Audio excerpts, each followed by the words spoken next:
வணக்கம் நேயர்களே. இன்று டிசம்பர் 5, 2025 வெள்ளிக்கிழமை. நோர்வே தமிழ் மட்ட செய்திகளுடன் கதிர். இப்போது செய்திகள். பாடல் போட்டி புயல்.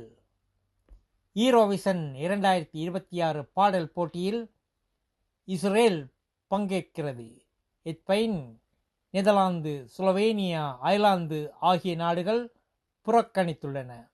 ஆனால் நோர்வே ஊடகமான NRK நாங்கள் நடுநிலை என தெரிவித்து போட்டியில் இருந்து விலகவில்லை. இரண்டாவது செய்தி. திருடப்பட்ட மருத்துவ சான்றுகள் மீட்பு.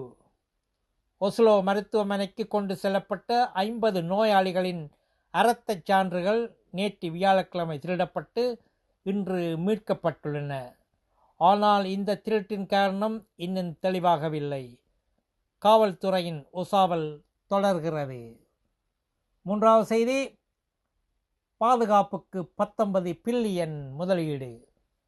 நோர்வே அரசு 500 கிலோமீட்டர் தூரம் எட்டும் புதிய ஏவுகணைகளை வாங்க 19 பில்லியன் குரோனர் முதலீடு செய்கிறது. 2 புதிய நீர்மூழ்கி கப்பல்களும் கொள்முதல் செய்யப்படுகின்றன. இந்த ஆயுதங்கள் வடக்கு எல்லையான த்ரோம்ஸ் பகுதியில் நிலைநிறுத்தப்படும் என தெரிவிக்கப்பட்டுள்ளது. நன்றி நேயர்களே. மேலும் செய்திகளுக்கு நோர்வே தமிழ் முகநூல் பக்கத்தையும் இணையதளத்தையும் பாருங்கள். உலகெங்கிலும் தமிழ், நம் உணர்வெங்கிலும் தமிழ்.